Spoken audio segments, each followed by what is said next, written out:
अस्सलामु अलैकुम dear aspirants.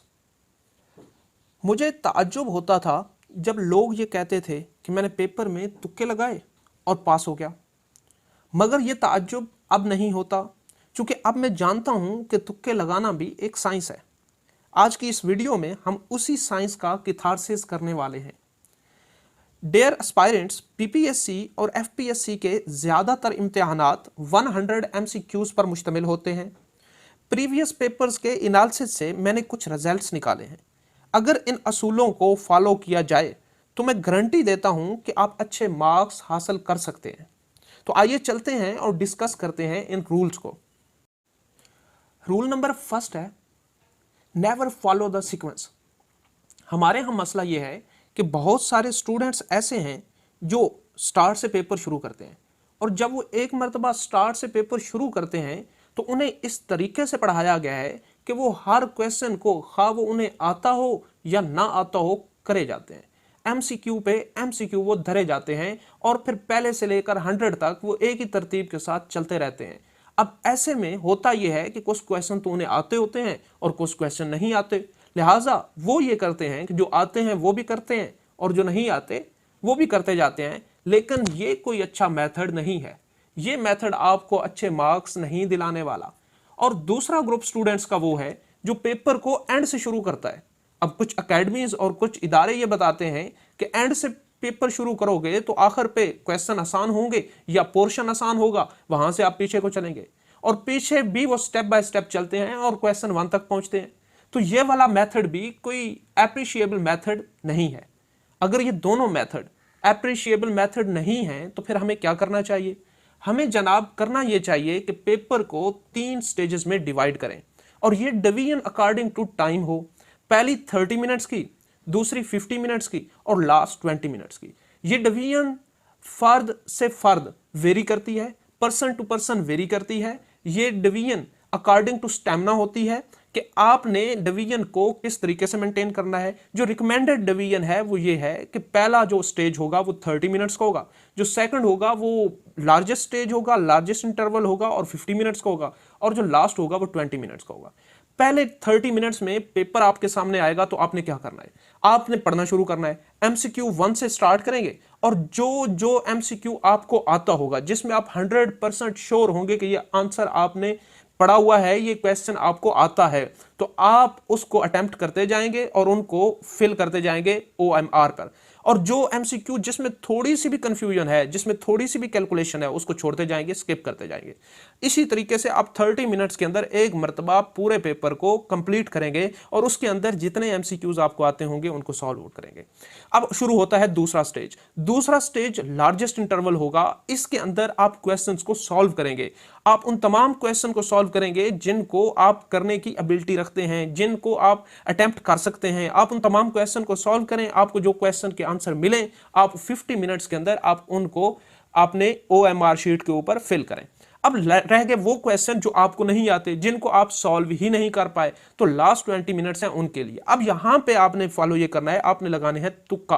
तुक्का लगाना है वो, और वो तुक्का किस तरीके से लगाना है, वो एक प्लानिंग है, एक स्ट्रेटेजी है। उस स्ट्रेटेजी के अकॉर्डिंग आपने तुक्का लगाना है ताकि आप मैक्सिमम नंबर्स को अवेल कर सकें। जिन पेपर्स के अंदर नेगेटिव मार्किंग होती है वहां आपने इंतहाई महदूद तरीके से और इंतहाई केयरफुल होकर आपने आखिरी 20 मिनट्स को हैंडल करना है।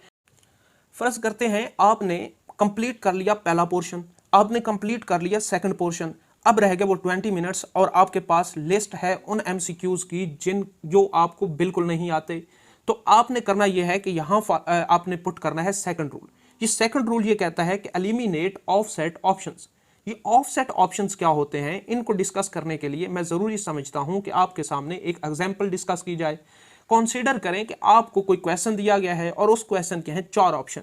ये आप देख सकते हैं, पहला है 25, दूसरा है 28, तीसरा है 30 और फोर्थ है 102। तो अब यहां पे देखें कि ऑफसेट यानी इन चारों में से डिफरेंट कौन सा है, तो आप देखेंगे कि यहां पे डिफरेंट जो है वो 102 है। साइकोलॉजी ये कहती है कि एग्जामिनर हमेशा कंफ्यूज करता है आंसर के अंदर। तो इट मींस कि जो पहले 3 क्वेश्चन है मैक्सिमम चांस है कि वहां पे आंसर आपका हो पहले 3 ऑप्शंस में, और जो लास्ट ऑप्शन है जो 102 है, और मैक्सिमम चांस ये है कि वो ऑप्शन ना हो क्योंकि वो ऑफसेट वैल्यू है। वो वैल्यू आपको जस्ट कंफ्यूज करने के लिए दी गई है और वो ऑप्शन नहीं हो सकता। फिर एक और स्टडी जो है वो ये रिवील करती है पास्ट पेपर के एनालिसिस से कि ऑप्शन ए के करेक्ट होने के चांस भी बहुत कम हैं। ये हम डिस्कस करेंगे थोड़ी देर के बाद कि ऑप्शन ए जो है ये करेक्ट क्यों नहीं हो सकता। इसके पीछे भी एक बड़ी गेम है। जो अब करेक्ट हो सकते हैं ऑप्शन, वो ऑप्शन होता है या ऑप्शन सी या ऑप्शन बी। अब यहां बंदा कंफ्यूज हो जाता है कि कौन सा ऑप्शन ठीक होगा, क्या ऑप्शन बी ठीक होगा या फिर ऑप्शन सी करेक्ट होगा। तो इन दोनों की कंफ्यूजन को दूर करने के लिए भी हम फ्रेमवर्क एक करेंगे कि बी ठीक होगा या सी ठीक होगा। तो लगे रहें वीडियो के साथ, और अभी हम डिस्कस करने वाले हैं थोड़ी देर में कि ऑप्शन बी ठीक होगा या सी ठीक होगा। इससे पहले एक और चीज आप ज़हन में रखें कि ज्यादातर क्वेश्चन के अंदर दो ऑप्शन आपको देखने को मिलते हैं, एक ये ऑल ऑफ दीज और एक ये नन ऑफ दीज। अब पास्ट पेपर का एनालिसिस ये कहता है कि अगर नन ऑफ दीज जो ऑप्शन है ये आ रहा है आपके फर्स्ट 80 क्वेश्चन से पहले, और ऑल ऑफ दीज जो है वो भी आ रहा है फर्स्ट 80 क्वेश्चन से पहले ऑप्शंस के अंदर, एफपीएससी का जो पेपर है, इंटरेस्टिंगली आप उस देखते हैं कि हर क्वेश्चन के में चौथा ऑप्शन नन ऑफ दीज का होता है। तो 80% से पहले जितने नन ऑफ दीज होते हैं उनके ठीक होने के चांस को 5% 10% होता है। यानी 90% 95% नन ऑफ दीज अगर 80 क्वेश्चन से पहले पहले है तो वो इनकरेक्ट होता है। और ये भी याद रखें कि अगर 80 क्वेश्चन के बाद कोई एक्ट आपको दिया गया है, जैसे एफआईए एक्ट, कोई किसी एजेंसी का कोई रूल, कोई टर्म्स एंड कंडीशन, कोई कानून, कोई सिविल सोसाइटी के रूल्स आपको दिए गए हैं, तो ऐसी सूरत में एफपीएससी के अंदर यह देखा गया है कि जो लास्ट 20 क्वेश्चन होंगे जिनमें वो कानून दिया गया है, जिनमें कॉन्स्टिट्यूशन है, एक्ट है, कस्टम एक्ट है, एफआईए एक्ट है, वहां पे वो मैक्सिमम चांस ये होता है कि अगर ऑप्शन के अंदर ऑल ऑफ द अबव है, ऑल ऑफ दीज है, तो वही ठीक होता है। तो आपने याद रखना है कि 80% चांसेस होते हैं कि अगर 80 से, यानी कोई क्वेश्चन 81 है, कोई क्वेश्चन 90 है, 92 है, 94 है और उसमें 4 ऑप्शन है, चारों ऑप्शन में डी ऑप्शन जो है वो ऑल ऑफ दीज है, तो मैक्सिमम चांस ये है कि all of these he correct होगा। चूंकि वो कॉन्स्टिट्यूशन है और कॉन्स्टिट्यूशन के अंदर ऑब्लिगेशंस होती हैं, एक्ट के अंदर ऑब्लिगेशंस होती हैं, उन्होंने टर्म्स में लिखी हुई होती हैं ऑब्लिगेशंस, और वही ऑल ऑफ दीज में, यानी वही करेक्ट ऑप्शन हमारा होता है, चूंकि तीनों के तीनों ऑप्शन राइट हो रहे होते हैं। ये वाला जो फिनोमेना है, आप पास पेपर निकालें एफआईए के तो आप देखेंगे कि लास्ट जो 20 क्वेश्चन है जो एक्ट के होते हैं उनमें maximum answer all of these होता है। तो नन ऑफ दीज बहुत कम चांसेस हैं कि 80% से पहले हो, और ऑल ऑफ दीज 80% के बाद मैक्सिमम चांसेस हैं कि all of these he correct answer हो। तो आप इस तरीके से वहां पे अपनी एवेल्युएशन कर सकते हैं एमसीक्यूज की और करेक्ट ऑप्शन को अप्रोच कर सकते हैं। हम डिस्कस कर रहे थे कि बी ठीक होगा या सी ठीक होगा। तो जनाब रूल नंबर 3 यही एक्सप्लेन करता है कि बी और सी इन दोनों में से मोस्ट प्रोबेबल ऑप्शन कौन सा होगा। ये बात जो मैं कर रहा हूं, ये बात कोई तुक्का नहीं है, ये बात अपनी तरफ से नहीं कर रहा, बल्कि पास्ट पेपर की एक रिसर्च बेस्ड स्टडी की गई है। और इसी तरीके से इंसान की साइकोलॉजी को भी देखा गया है कि इंसान किस तरीके से चीज़ों को सोचता है, और इन तमाम चीज़ों को मद्देनजर रखते हुए हम ये कह सकते हैं कि जब एग्जामिनर पेपर बना रहा होता है तो लीस्ट चांसेस होते हैं कि वो ए ऑप्शन ठीक करे या डी ऑप्शन ठीक करे। हमने एलिमिनेट ऑप्शंस वाली जो टेक्निक थी, जो रूल था, उसमें भी डिस्कस किया कि ए ऑप्शन और डी के बहुत कम चांस होते हैं। डी तो हमने यहां पे वैसे ही एलिमिनेट कर दिया, या तो वो नन ऑफ दीज की मद में आ गया या फिर वो ये हुआ कि ऑफसेट ऑप्शन था। अब क्वेश्चन ये है कि ए जो है वो क्यों नहीं हो सकता। अब देखें, जरा सोचें आप कि आप कोई क्वेश्चन कर रहे हैं, पेपर के अंदर बैठे हुए हैं और क्वेश्चन आ गया। जब क्वेश्चन आया आप उसको करना शुरू हुए तो आपने क्वेश्चन की स्टेटमेंट को पढ़ा, बहुत सिंपल थी, आपने पढ़ा, आंसर निकाला तो एग्जैक्टली वो ए पोजीशन पे पड़ा है और आपने जल्दी से लगा दिया। यहां पे ये देखने में आया है कि एग्जामिनर जब क्वेश्चन देता है तो क्वेश्चन के अंदर एक ट्रिकी पॉइंट होता है। अब वो ट्रिकी पॉइंट वो लगाया ही इसलिए गया होता है कि जिससे स्टूडेंट कंफ्यूज होगा। अब स्टूडेंट वाकई कंफ्यूज हो जाता है, वो उस ट्रिकी पॉइंट को कैप्चर नहीं कर पाता और आंसर निकालता है। और एग्जामिनर कुछ इस तरीके से आंसर को डिजाइन करता है कि अगर वो ट्रिकी पॉइंट को स्टूडेंट कैप्चर नहीं करेगा और वो आंसर निकालेगा तो जो आंसर आएगा वही वो ए पोजीशन पे रख रहा होता है। तो होता यह है कि जब हम क्वेश्चन का आंसर निकालते हैं और वो आ जाता है तो हम एक्साइटमेंट के अंदर वो ए में ही देखते हैं उसे और डायरेक्ट टिक कर देते हैं। हालांकि उस क्वेश्चन के अंदर एक ट्रिकी पॉइंट होता है और वो ट्रिकी पॉइंट हम समझ नहीं रहे होते, तो इसलिए फिर मोस्ट प्रोबेबल ये चांस होता है कि ए ऑप्शन भी नहीं होगा, डी ऑप्शन भी नहीं होगा। फिर हमारे पास ऑप्शन होंगे दो, या तो बी पे रखेगा या सी पे रखेगा। तो रिसर्च और साइकोलॉजी ये कहती है कि एग्जामिनर हमेशा जो है बी और सी में से किसका इंतखाब करेगा। यहां हमने लगाना है तुक्का, और अपने तरफ से वो जो तुक्का हम लगाएंगे वो हम लगाएंगे किस पोजीशन पे, बी पे। चूंकि रिसर्च और साइकोलॉजी यही कहती है कि एग्जामिनर करेक्ट ऑप्शन को बी पे रखता है। तो अगर आप 50-50% हो जाएं बी एंड सी पे, तो आप बी पे तुक्का लगाएं। आपको ये देखा गया है पास्ट पेपर में भी कि जिन लोगों ने बी पे तुक्के लगाए थे, मैक्सिमम चांस ये होता है कि उनका तुक्का ठीक हो जाता है। जो कि ये तुक्का है तो तुक्के में प्रोबेबिलिटी रहती है हमेशा, हम प्रोबेबल चांसेस की ही बात कर रहे हैं। तो अगर आप बी पे लगाएंगे तो प्रोबेबिलिटी इंक्रीज हो सकती है, क्योंकि ए तो उसने वो दे दिया जो उसकी अपनी मर्जी का था। अब बी में वो उस आंसर को इनकॉर्पोरेट करेगा, सी में उसके मिलता जुलता आंसर इनकॉर्पोरेट करेगा, और डी के अंदर मुमकिन है वो किसी और ऑफसेट वैल्यू को इंटरप्रेट कर दे। तो बी ऑप्शन या सी में अगर आप कंफ्यूज हो रहे हैं तो आप बी पे जो है वो तुक्का लगा सकते हैं। स्टूडेंट्स, अब मैं आपको बताना चाहता हूं कुछ जर्नल बातें, कुछ ऐसे रूल्स जो आपको पेपर के हवाले से मददगार साबित हो सकते हैं। तो रूल नंबर 4 को देखें जरा। ये रूल है रिमेंबर डायरेक्ट वैल्यूज। कुछ क्वेश्चन जब आप उनकी प्रैक्टिस कर रहे होते हैं तो आप उनकी वैल्यूज को डायरेक्ट याद कर लें। यानी अगर आपके पास आए 10/5 तो आपको इसका आंसर 2 जो है वो आपने याद किया हो। पेपर के अंदर इसके कई फायदे होते हैं। एक तो ये कि इससे टाइम मैनेजमेंट होती है, आपका टाइम बच जाता है, और दूसरा इसका फायदा यह है कि अप्रोक्सीमेशन का जो मेथड है आप उसको इंप्लीमेंट कर सकते हैं, और अप्रोक्सीमेशन के मेथड से आप किसी भी क्वेश्चन के अंदर जो वैल्यू है उसको कैलकुलेट किए बिना ही निकाल सकते हैं। तो इसके लिए आपको करना क्या होगा, सबसे पहले जो एटलीस्ट कॉमन वैल्यूज हैं उनको आप रट्टा लगा लें। जैसे स्क्वायर रूट की वैल्यू है तो 1 से लेकर 10 तक जितने नंबर हैं उनके स्क्वायर रूट निकालें और उनको रट्टा लगा लें। इसी तरीके से लैम्डा की वैल्यू है, पाई की वैल्यू है 3.14, आप उसको रट्टा लगा लें। फिजिक्स के हवाले से ओम है, इसी तरीके से जो हमारे पास म्यू है, और बहुत सारी ऐसी वैल्यूज हैं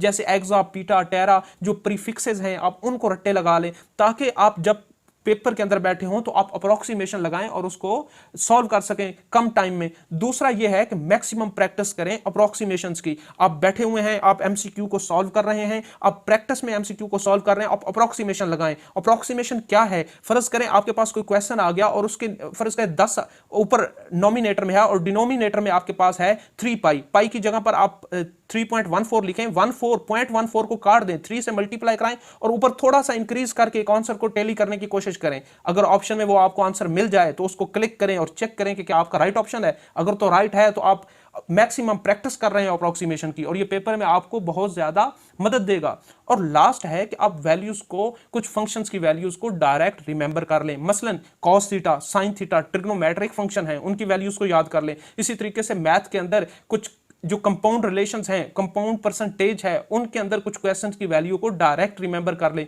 ताकि पेपर में जब आप बैठे हों तो वो आपके लिए फ्रूटफुल हों। Last but not least students, rule number 5 इंतहाई इंपॉर्टेंट है। आप करें प्रेफर, हमेशा प्रेफर करें स्मार्ट स्टडी को, क्योंकि आपको स्मार्ट स्टडी ही कम वक्त के अंदर अच्छा नॉलेजफुल जो गेन है वो आपको देगी। अब स्मार्ट स्टडी को कैसे करना है कि आप अच्छी सी जगह पे बैठें, अपना शेड्यूल बनाएं, अपनी इलेक्ट्रिक डिवाइसेस और डिजिटल मीडिया को बंद करें, अपनी स्टडी को इंप्रूव करें, चीज़ों को समराइज करें। आपके टेबल के ऊपर चार्ट होना चाहिए, यहाँ आप मैपिंग के जरिए, यहाँ विजुअलाइजेशन के जरिए चीज़ों को बना रहे हों। स्मार्ट वर्क करें, आप चीज़ों को देखें ज़्यादा से ज़्यादा, अपनी स्टडी पीरियड के अंदर अच्छे ब्रेक दें ताकि आप फ्रेश माइंड के साथ उसको करें।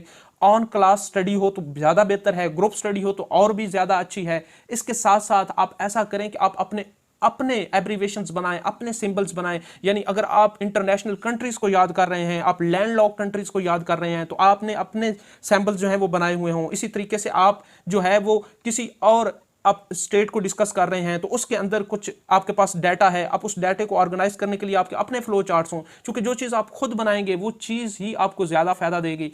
फिर ये कि हर टॉपिक को आप, अब इतना मटेरियल यूट्यूब पे और बाकी मीडिया पे पड़ा हुआ है कि आप हर टॉपिक के रिलेटेड डाटे को अवेल कर सकते हैं। आप विजुअलाइजेशन की तरफ जाएं, एनिमेशन की तरफ जाएं, मैपिंग की तरफ जाएं, क्योंकि जितनी चीज़ों को आप देखेंगे, साइकोलॉजी ये कहती है कि जो चीज़ें देखी जाती हैं, जो चीज़ें सुनी जाती हैं, वो ज़्यादा रिमेंबर रहती हैं उन चीज़ों से जो पढ़ी जाती हैं।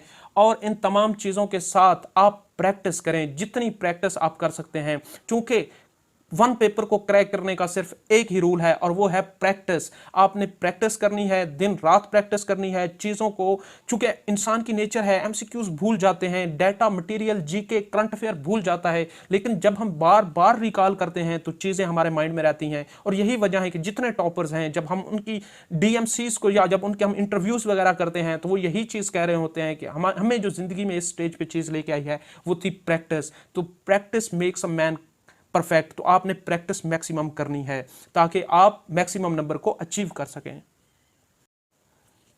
डियर एस्पायरेंट्स, ये थे वो चंद रूल्स जो मैं ज़रूरी समझता था कि आप लोगों को मालूम हो ताकि आप अपने पेपर्स के अंदर मैक्सिमम नंबर को अवेल कर सकते हैं। डियर एस्पायरेंट्स, चैनल को सब्सक्राइब करें, बेल आइकन को प्रेस करें ताकि इस तरह की मज़ेदार वीडियोस आप तक पहुंचती रहें और स्टडी के रिलेटेड ऑथेंटिक कंटेंट जो है वो भी आप तक पहुंचता रहे।